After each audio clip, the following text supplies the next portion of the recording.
राधे राधे भाई सभी को। स्वागत है आपका हिस्ट्री के इस नए लेक्चर में। इससे जो पिछला लेक्चर था उसमें हमने बात की भाई सैनिक व्यवस्था के बारे में। ब्रिटिश काल में किस प्रकार से सैनिक व्यवस्था थी, प्रशासनिक व्यवस्था थी और पुलिस व्यवस्था थी ना, इन तीनों के बारे में अपन बात कर चुके थे। आज का जो ये लेक्चर है इसमें जानेंगे भाई जो समाचार पत्रों से संबंधित कौन कौन से एक्ट लेके आए थे, नियम लेके आए थे अंग्रेज लोग, है ना। इसके अलावा यहाँ पर जो न्यायिक व्यवस्था है ना, जुडिशरी किस तरीके से काम की, और सेना है ना, इन तीनों चीज़ों के बारे में डिटेल से डिस्कस करेंगे। कौन कौन से फैक्ट हैं उन फैक्टों के बारे में भी जानेंगे, कौन कौन से कॉन्सेप्ट हैं ना उनके बारे में भी जानेंगे। तो ध्यान से समझिएगा है ना, और पेशेंस से पूरे लेक्चर को सुनिएगा। देखो, जब हम ब्रिटिश काल में बात करते हैं कि भाई प्रेस की व्यवस्था यानी कि जो समाचार पत्र संबंधी जो व्यवस्थाएं थी किस प्रकार से थी, है ना, प्रेस व्यवस्था। तो देखो, यदि हम बात करें भाई हमारे देश में सबसे पहले प्रिंटिंग प्रेस की स्थापना, जहाँ पर अखबार छपाई का काम होता है, तो भारत में बात करें भाई पहली प्रिंटिंग प्रेस की स्थापना कौन सी प्रिंटिंग प्रेस की स्थापना कहाँ पर होती है? गोवा में होती है। कहाँ पर होती है? गोवा में होती है। कब होती है? यह 1556 में होती है। और एक पुर्तगाली एक नागरिक था जिसका क्या नाम था? गुटेनबर्ग। क्या नाम है? गुटेनबर्ग, है ना, पुर्तगाली व्यक्ति था। इसने गोवा में जाकर सबसे पहले एक प्रिंटिंग प्रेस की स्थापना की, जहाँ पर जो समाचार पत्र हैं उनकी छपाई का काम होता था।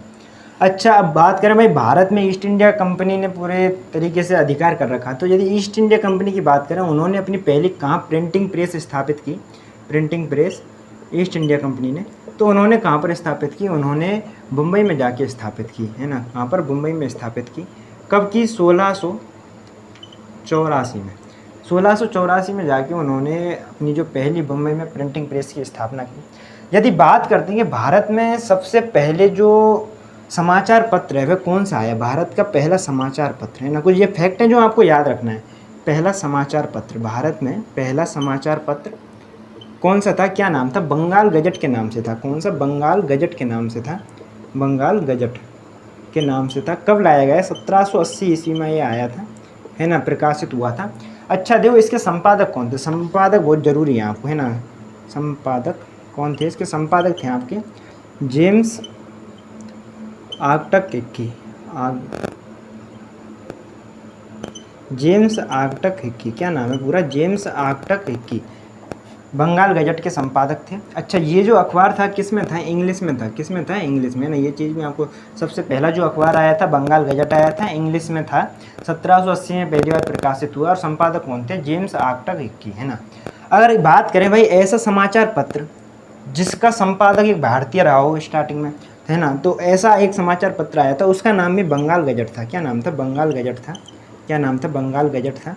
अच्छा, वो कब प्रारंभ किया गया था? 1816 में। 1816 में सबसे पहले जो बंगाल गजट जो नाम से है, जिसके संपादक एक भारतीय थे, क्या नाम है उनका? गंगाधर भट्टाचार्य। क्या नाम है? गंगाधर भट्टाचार्य। क्या नाम है? गंगाधर भट्टाचार्य, है ना। तो ये इसके संपादक थे, पहले भारतीय संपादक थे बंगाल गजट। ये जो अखबार था ये भी इंग्लिश का ही है। तो देखो, कंफ्यूज नहीं होना। यदि पूछे भाई भारत के पहला समाचार पत्र, तो बंगाल गजट है, जिसके संपादक जेम्स आर्कटक हिक्की हैं, जो कि एक अंग्रेज आदमी है। लेकिन वहीं बात करें ऐसे कौन सा अखबार है जिसके संपादक एक भारतीय थे, तो पहला अखबार था बंगाल गजट था, जो 1816 में। ये दूसरा है, ये अलग है, इससे अलग है ना। और उसके कौन थे? गंगाधर भट्टाचार्य थे। अच्छा, यदि बात करें भाई हिंदी का पहला का अखबार कौन सा था, है ना, क्योंकि हिंदी एक प्रमुख लैंग्वेज है हमारी भारत की, तो हिंदी का प्रमुख जो पहला अखबार था वो कौन सा था? हिंदी का कौन सा था? हिंदी का था उद्दंत मार्तंड। क्या नाम है? उद्दंत मार्तंड। क्या नाम है? उद्दंत मार्तंड। क्या नाम है? उद्दंत मार्तंड, है ना। अच्छा, कब लाया गया था? ये कब प्रकाशित किया गया? ये आपके 1826 में इसको प्रकाशित किया था। अच्छा, यदि बात करें भाई इसके संपादक कौन थे, तो संपादक इसके थे आपके, उनका नाम है जुगल किशोर। क्या नाम है? जुगल किशोर। क्या नाम है? जुगल किशोर। यानी कि यदि हिंदी समाचार पत्र की बात करें तो पहला कौन सा था? उद्दंत मार्तंड, 1826 में प्रकाशित हुआ था, और जुगल किशोर उसके संपादक थे, ना। तो ये बेसिक कुछ फैक्ट हैं जो आपको याद रखने हैं। इसके अलावा अपन बात करते हैं कि भाई अंग्रेज कौन कौन से अधिनियम लेके आए थे समाचार पत्रों से संबंधित, क्योंकि अंग्रेजों ने हमेशा से ये प्रयास किया कि भाई ज़्यादा से ज़्यादा ये जो समाचार पत्र हैं इन पर नियंत्रण स्थापित किया जाए, है ना, इनको खुद रेगुलेट करें कंट्रोल करके, क्योंकि ये कहीं ना कहीं जो सरकार विरोधी जो भावना है उनको भड़काने में हेल्प कर रहे थे, इसलिए कुछ काम किए गए। क्या काम किए गए ये भी चीज़ समझिएगा। देखो यदि हम बात करें पहला, यदि प्रेस नियंत्रण जो अधिनियम आया था, प्रेस नियंत्रण अधिनियम, पहला जो प्रेस नियंत्रण अधिनियम आया था कब आया था, 1799 में आया था। उस समय जो भारत के गवर्नर जनरल लॉर्ड वेलेजली हुआ करते थे ना, तो उस समय ये प्रेस नियंत्रण अधिनियम आया। इस एक्ट में कहा क्या गया ये चीज़ समझने की। देखो इसमें कहा गया कि भाई जो ऑनर है ना, जो ऑनर है किसका, उस अखबार का जो ऑनर है, जो संपादक है और जो उसको छाप रहा है यानी कि मुद्रक है ना, छापने वाला मुद्रक हो गया, संपादक हो गया और एक ओनर हो गया उसका, है ना। तो इन तीनों की उस समाचार पत्र में डिटेल होनी चाहिए। किन किन की, एक तो ऑनर की, उस समाचार पत्र का ऑनर कौन है, संपादक कौन है और मुद्रक कौन है, इन तीनों की डिटेल वहाँ होनी चाहिए, है ना, किसमें, समाचार पत्र में। तो ये नियम लाया गया। अब देखो इससे हुआ क्या, इससे मतलब इसका उद्देश्य क्या था, इसका उद्देश्य था कि भाई देश में बहुत सारे ऐसे समाचार पत्र थे जिनके बारे में अंग्रेज़ों को भी नॉलेज नहीं थी कि यार ये पता नहीं कौन संपादक है इसका, कौन कहाँ से प्रिंट होके आ रहा, कुछ पता ही नहीं लग रहा। इसलिए उन्होंने ये नियम बनाया कि कम से कम इतनी जानकारी तो अपने पास होनी चाहिए कि इस अखबार का, इस या मैगजीन है या कोई पत्रिका है, उसका संपादक कौन है, उसका ऑनर कौन है और वो कहाँ से छप के आया है, उसका मुद्रक कौन है, ये तीनों डिटेल आवश्यक होनी चाहिए। तो कहीं ना कहीं जो अंग्रेज़ों ने जो प्रेस नियंत्रण है उस पर स्थापित करने का काम किया। हालांकि ये बाद में 1818 का एक एक्ट आता है, उसमें इस चीज़ को हटा दिया कि यार नहीं, इस तरीके से हमें जो आज़ादी है ना, प्रेस के नियंत्रण की, जो मीडिया की आज़ादी है उसको हमें नहीं छीनना चाहिए। उसके बाद एक और एक्ट आता है, कौन सा, लाइसेंस एक्ट। कौन सा, लाइसेंस एक्ट, है ना, लाइसेंस एक्ट आता है। ये 1823 में आता है। कब, 1823 में आता है। अच्छा, इस एक्ट में क्या बात कही गई भाई, इस एक्ट में कहा गया कि जो भी समाचार पत्र है, यदि कोई भी व्यक्ति समाचार पत्र को प्रकाशित करना चाहता है तो उसके लिए लाइसेंस मैंडेटरी है, उसके पास लाइसेंस होना ही चाहिए। यदि उसके पास लाइसेंस नहीं है तो वह अपना समाचार पत्र प्रकाशित नहीं कर सकता। इसका एक प्रभाव भी पड़ा। क्या प्रभाव पड़ा, है ना, आपने नाम सुना होगा, धर्म सुधार आंदोलन में प्रमुख जिनका नाम आता है, राजा राम मोहन राय। क्या, राजा राम मोहन राय, राजा राम मोहन राय। उनकी एक पुस्तक हुआ करती, उनकी एक पत्रिका थी, उस पत्रिका का क्या नाम था, मिरातुल। क्या नाम है, मिरातुल।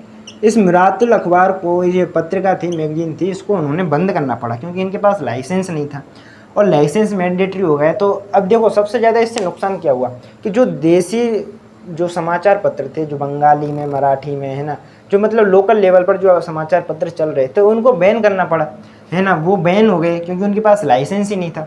तो ये ओवरऑल आपको पता होना चाहिए, है ना, कि भाई यदि लाइसेंस एक्ट आया 1823 में, राजा राम मोहन राय की जो पत्रिका थी मिरातुल, उसको बैन करना पड़ा उनको। लेकिन इसके बाद फिर एक और इसका जो प्रेस एक्ट है वो आता है, कौन सा, प्रेस अधिनियम। प्रेस अधिनियम कौन सा आता है, प्रेस अधिनियम 1835 का आता है ना। अब इसके उस समय भारत के जो गवर्नर जनरल हुआ करते थे उनका नाम है आपका जेम्स,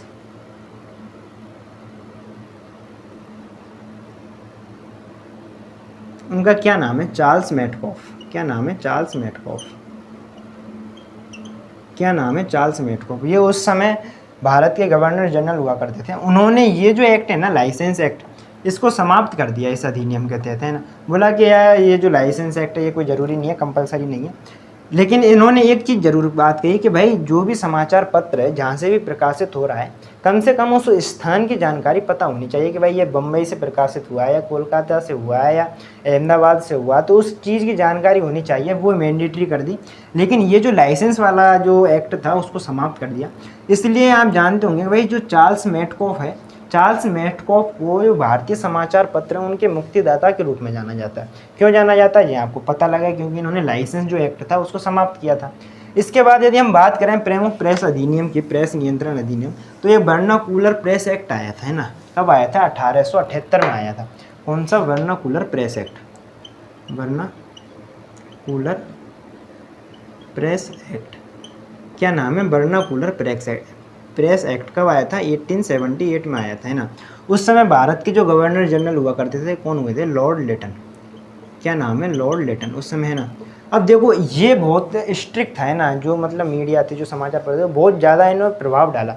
और ये जो पूरा एक्ट था बेसिकली, जो देसी समाचार पत्र थे जो कि रीजनल लैंग्वेजों में लिखे जाते थे, जैसे कि भाई हिंदी में लिखा हुआ है, पंजाबी में लिखा हुआ है, गुजराती में लिखा हुआ है, मराठी में लिखा हुआ, बंगाली में लिखा हुआ, तो ये जो समाचार पत्र चल रहे थे ना, इन पर बहुत ज़्यादा स्ट्रिक्टली काम किया। अच्छा क्या क्या चीज़ें थी इसमें ना, वो चीज़ समझने की। देखो इसमें सबसे पहले ये बात कही गई कि भाई तुम एक तो जो सरकार के विरोधी कोई भी प्रोपेगेंडा नहीं चला सकते, कोई भी ऐसी जो खबर है उसको नहीं छाप सकते जो सरकार विरोधी हो।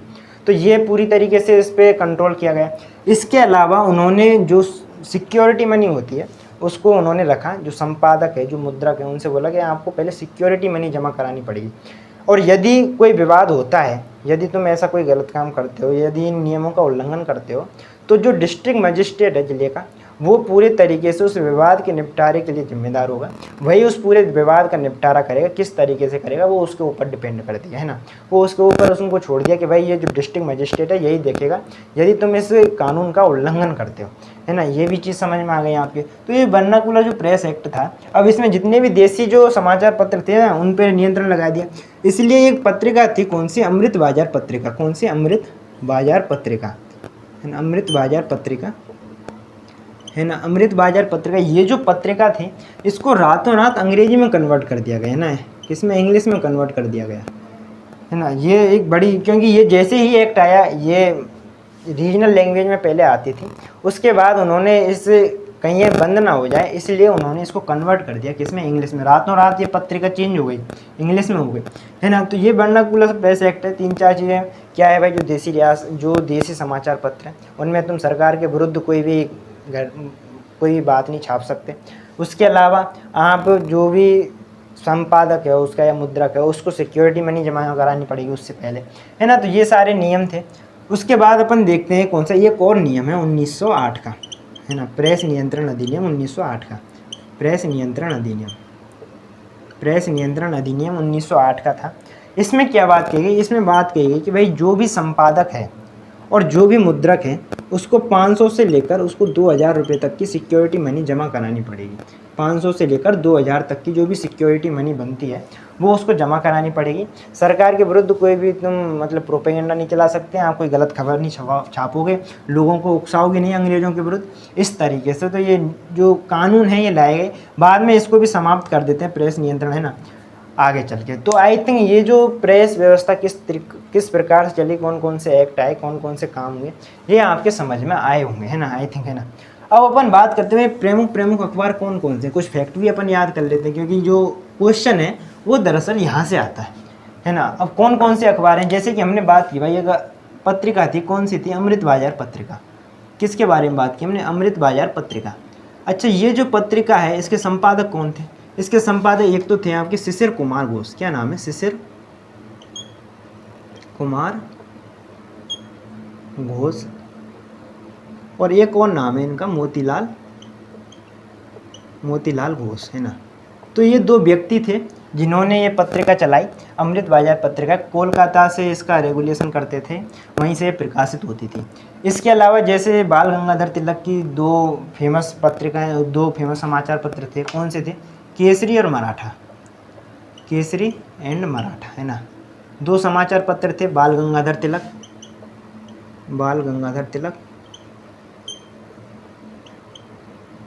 ये कहाँ से इनको मतलब प्रकाशित किया जाता था, बम्बई से इनको प्रकाशित किया जाता था।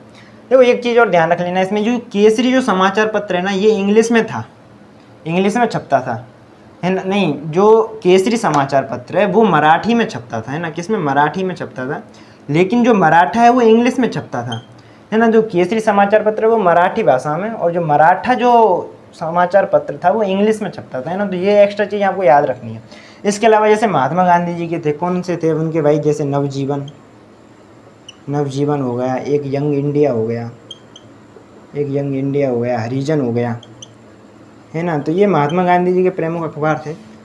इनके महात्मा गांधी जी के कहाँ से प्रकाशित होते थे, अहमदाबाद से इनको प्रकाशित किया जाता था। इसके अलावा और भी हैं, जैसे कि अपन बात करें एक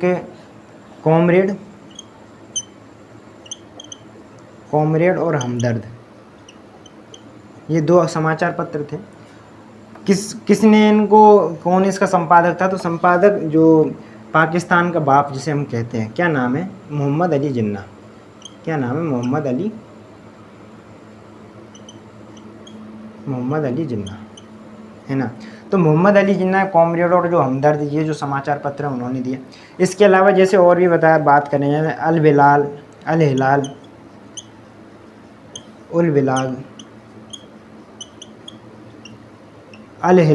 उल बिलाग, उर्दू के ये समाचार पत्र हैं।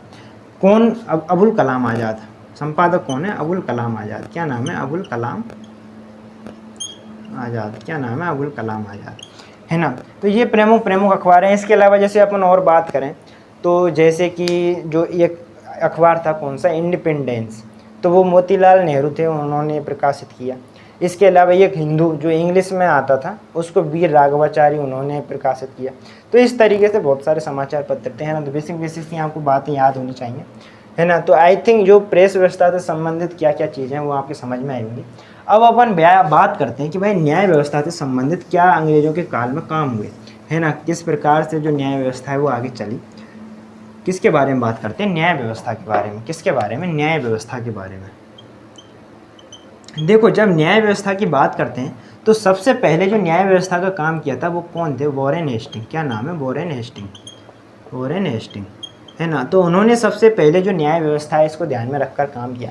इन्होंने क्या किया कि जो डिस्ट्रिक्ट लेवल पर 2 अदालतें स्थापित की। कौन कौन सी? एक थी आपकी फौजदारी अदालतें और एक थी दीवानी अदालतें। दोनों में डिफरेंस आई थिंक आपको पता होगा।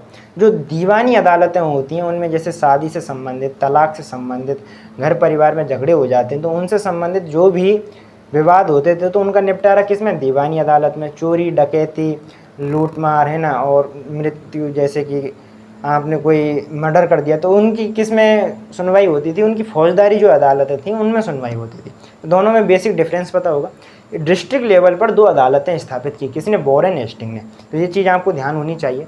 इसके अलावा उसने जैसे कि जो हिंदुओं के लिए हिंदू कानून बनाए, मुस्लिमों के लिए मुस्लिम कानून बनाए, तो इस तरीके से आगे चीज़ें चली। बाद में एक 1773 में एक एक्ट आता, कौन सा? Regulating act. कौन सा एक्ट आता है? Regulating act.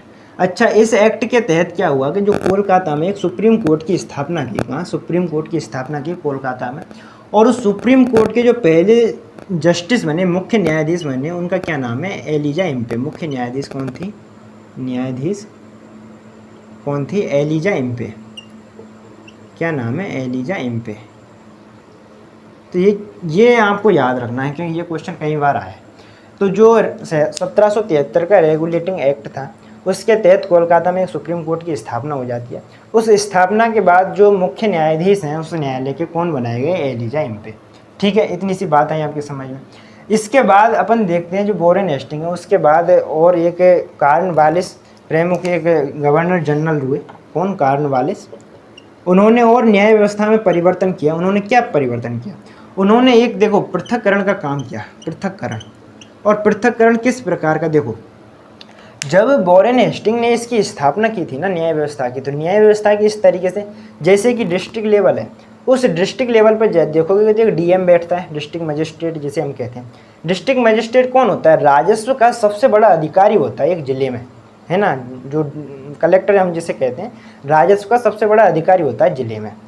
उसको इसके साथ साथ, राजस्व के अधिकार के साथ साथ न्याय व्यवस्था भी उसी को सौंपी गई थी, है ना। तो जो न्याय का काम करता था वो भी डीएम ही करता था। कब? जब वॉरेन हेस्टिंग ने स्थापना की थी शुरू में न्यायालय की, है ना।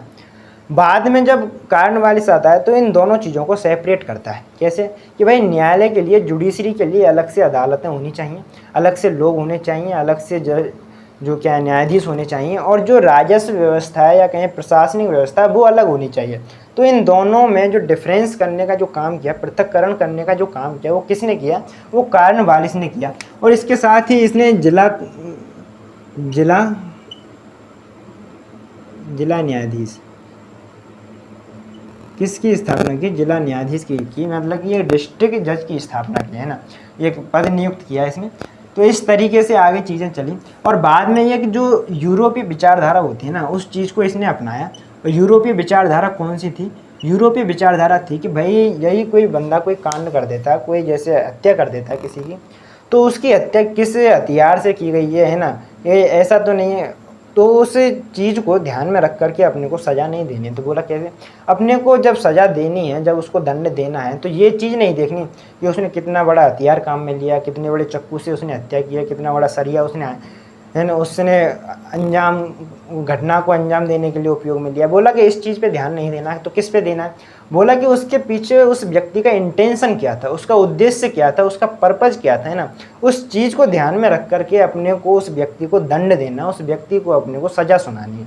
तो ये भी क्या कॉन्सेप्ट था जो कि भाई जो कार्नवालिस थे वो लेके आए थे, यूरोपीय देशों में ये चल रहा था, तो वहाँ से लेके आए कि भाई अपने को हथियारों के आधार पर, अस्त्र शस्त्र के आधार पर अपने को किसी भी व्यक्ति को उसके लिए दंड नहीं सुना देना, उसके पीछे भावनाएं क्या है ना, उसके आधार पर अपने को दंड सुनाना है। कार्नवालिस के बाद एक और प्रमुख गवर्नर जनरल हुए, क्या नाम है, विलियम बेंटिक। क्या नाम है, विलियम बेंटिक, है ना। विलियम बेंटिक के बारे में जाने होंगे भाई, सती प्रथा पर जो कानून लेके आए यही लेके आए। अब देखो इन्होंने न्याय व्यवस्था में क्या काम किया, विलियम बेंटिक ने क्या काम किया, एक तो है ना, एक तो इसने भाई जो उपयोगितावादी सिद्धांत होता है ना, उपयोगितावादी सिद्धांत है ना, जो यूरोपीय देशों में चल रहा था उसको लेकर आए, है ना। अब ये उपयोगितावादी सिद्धांत क्या है, इस सिद्धांत का मतलब क्या था, ये क्या कहता है सिद्धांत कहता है कि भाई यदि किसी व्यक्ति को अपने को दंड देना है, तो दंड देने के लिए उससे बदले की भावना ना हो। ऐसा नहीं हो कि यार तूने इतना खतरनाक क्रूर रूप से अत्याचार किया है, तूने इतने क्रूर रूप से किसी का मर्डर किया है, तो तेरे को सज़ा भी उसी बदले की भावना से दी जाएगी कि तूने ऐसा क्यों किया। नहीं, कि बदले की भावना से अपने को सज़ा नहीं देनी है, तो कैसे देनी है, बोला कि उसको सुधारने के हिसाब से, कि वो बदल जाए उसकी नेचर, तो उसके हिसाब से अपने को क्या देनी है, सज़ा देनी है। तो ये उपयुक्तवादी सिद्धांत था, विलियम बेंटिक लेके आए, है ना, जो न्यायालय व्यवस्था उसमें। और उन्होंने जो सज़ा है उनको भी कम किया, क्योंकि ये लिबरल टाइप के थोड़े आदमी थे ना, उदारवादी थोड़ी विचारधारा थी इनकी। इन्होंने क्या कहा, वही कि जो कोड़े मारने की जो सज़ा थी, है ना, उसको उन्होंने बंदी कर दिया कि भाई ये कोड़े मारने की जो सज़ा है ये अमानवीय सज़ा है, बोला कि ये नहीं होगी। और इन्होंने उपयुक्तवादी सिद्धांत, यानी कि कोई भी यदि सज़ा देनी है तो उस सज़ा के लिए मतलब क्या करना है, अपने उसको सज़ा बदले की भावना से नहीं देनी है ना, उसको मतलब कि सुधारने के उद्देश्य से अपने को सज़ा देनी है। तो इस प्रकार से विलियम बेंटिक आए। बाद में अपन जानते हैं कि भाई जो लॉर्ड मैकाले है वो आता है, आईपीसी कानून, यानी कि आईपीसी जो धाराएं हैं, इंडियन पीनल कोड, जिसे हम भारतीय न्याय संहिता जिसे हम कहते हैं अभी वर्तमान में, आईपीसी उसकी स्थापना होती है। आईपीसी के बाद सीआरपीसी की स्थापना होती है ना। देखो आईपीसी और सीआरपीसी में क्या डिफरेंस है, ये चीज़ और समझ लेगा।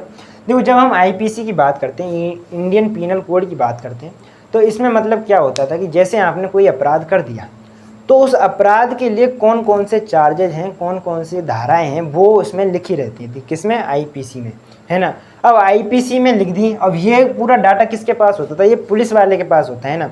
जो पुलिस वाला होता है, आपने कोई कांड किया, आपने कोई मतलब घटना को अंजाम दिया, तो आप पे कौन कौन सी धाराएं लगती हैं, उन धाराओं को लिख करके वो कोर्ट में जाके पेश करता है ना, चार्जशीट। बाद में जो कोर्ट है कि भाई इस धारा की कौन सी सज़ा होगी, वो किस में लिखा है, वो सीआरपीसी में लिखा है ना।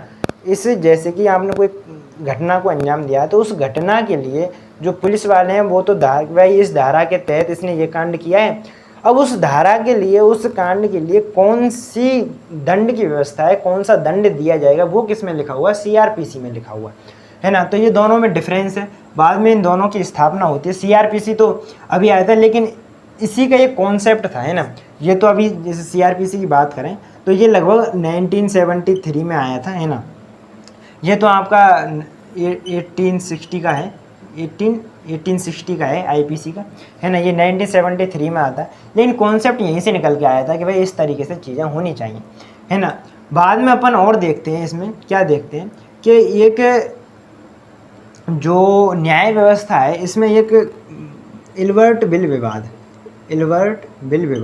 है ना, ये आया था। अब ये क्या चीज़ है इल्बर्ट बिल विवाद, जिसे हम श्वेत विद्रोह के नाम से जानते हैं। किसके नाम से, श्वेत विद्रोह के नाम से जानते हैं। कब हुआ था, 1883 में ये श्वेत विद्रोह हुआ था। अब देखो इसमें था क्या इल्बर्ट बिल विवाद में, दरअसल जब जो जुडिशरी थी, तो उसमें ऐसा नहीं है कि केवल अंग्रेज लोग थे, कुछ ऐसे भारतीय लोग भी थे जो कि जज बने हुए थे, न्यायाधीश बने हुए थे। अब जैसे कोई जज है, अब ऐसा नहीं है कि केवल जो घटनाएं या फिर कोई भी जैसे अपराध किया है तो वो केवल भारतीय किया है ना, अंग्रेज लोग भी करते थे, उनको भी सजाएं दी जाती थी। तो एक बिल आया, कौन सा, एल्बर्ट बिल, और उसमें क्या कहा गया कि जो भारतीय जज है वह भी जो अंग्रेज कोई अपराधी है उसकी हियरिंग कर सकता है, उसकी सुनवाई कर सकता है ना। तो ये चीज़ क्या अंग्रेज़ों को ऑफेंड लगी कि यार ये चीज़ गलत है, क्योंकि हम ठहरे अच्छे लोग, हम ठहरे ज्ञानी लोग, हम ठहरे सुंदर लोग, हम ठहरे श्वेत लोग, ये ठहरे असभ्य लोग, ये ठहरे अश्वेत लोग, तो उनको ये चीज़ पसंद नहीं आई, तो उन्होंने इस चीज़ का विद्रोह किया। क्योंकि एक भारतीय है, एक अश्वेत आदमी हमारे जो विवाद हैं उनकी हियरिंग कैसे कर सकता है, उनकी सुनवाई कैसे कर सकता है ना। तो ये बिल आया तो उस पर विवाद हुआ, और उसी को अपन किस नाम से जानते हैं, श्वेत विद्रोह के नाम से जानते हैं। यानी कि जो अंग्रेज हैं उन्होंने इस पर विद्रोह किया। तो ये चीज़ आपके समझ में आनी चाहिए, है ना। और ये जो बाद में एल्बर्ट बिल था इसको समाप्त किया गया, यानी कि जो रिपन लेके आए थे, लॉर्ड रिपन इसको लेके आए थे। कौन? लॉर्ड रिपन, है ना। तो ये न्याय व्यवस्था की, अब आपको ये भी पता होगा जो आईपीसी, सीआरपीसी है और जो एविडेंस एक्ट है, इनको नाम चेंज कर दिए हैं वर्तमान में सरकार ने। जो आईपीसी है उसका नाम रख दिया भारतीय न्याय संहिता, और जो सीआरपीसी है उसका नाम रख दिया भारतीय नागरिक सुरक्षा संहिता, है ना। तो इस तरीके से नाम चेंज हो गए, करंट में खूब चला है, इस चीज़ को आपको पता होगा, है ना। अब अपन बात करते हैं सैन्य व्यवस्था के बारे में। किसके बारे में? सैन्य व्यवस्था के बारे में, है ना। सैन्य व्यवस्था की, क्योंकि उसके बारे में ज़्यादा कॉन्सेप्ट है नहीं कुछ। अंग्रेजों ने प्रारंभ में ही सैन्य व्यवस्था के बारे में, है ना। किसके बारे में? सैन्य व्यवस्था के बारे में। यदि सैन्य व्यवस्था के बारे में बात करें तो 1748 में सबसे पहले एक सैनिक टुकड़ी बनाई गई, है ना। कहाँ पर बनाई गई? मद्रास में बनाई गई। कहाँ पर? मद्रास में बनाई गई। और इसके जो संस्थापक थे, जो ब्रिटिश जो सेना थी, उसके यदि संस्थापकों की बात करें, संस्थापक की बात करें, तो उसका क्या नाम है? उसका नाम है मेजर स्ट्रिंजर लॉरेंस। क्या नाम है? मेजर स्ट्रिंजर लॉरेंस, है ना। तो इसको भारत में सैन्य व्यवस्था का जनक माना जाता है। इसने सबसे पहले जो मद्रास है वहाँ पर जाके एक छोटी सी सेना की टुकड़ी बनाई।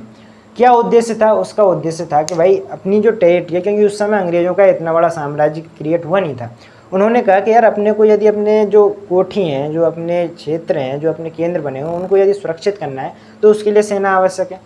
इसलिए उन्होंने सेना की स्थापना की। पहला तो कारण ये हुआ। दूसरा, जो अपना साम्राज्य है उसका विस्तार भी करना, साम्राज्यवादी नीति थी तो एक उसके लिए भी, और जो आंतरिक कलह है उसको भी समाप्त करने के लिए उन्होंने पहले सैन्य व्यवस्था की स्थापना की। बाद में अपन देखते हैं कि धीरे धीरे बाद में अंग्रेज़ों ने भारतीयों की नियुक्ति भी स्टार्ट की। जनसंख्या खूब थी, बेरोजगारी भी खूब थी, तो जो भारतीय लोग हैं वो तो रोजगार के लिए सेना में भी आए। अंग्रेज़ों ने भारतीयों के माध्यम से ही भारतीयों पर अधिकार किया था, और ये हम सेना में देख सकते हैं, क्योंकि भारतीय जो अधिकतर जो सैनिक थे ना वो भारतीय थे ब्रिटिश सेना में, है ना। उनके ही रिक्रूटमेंट हुआ करता था।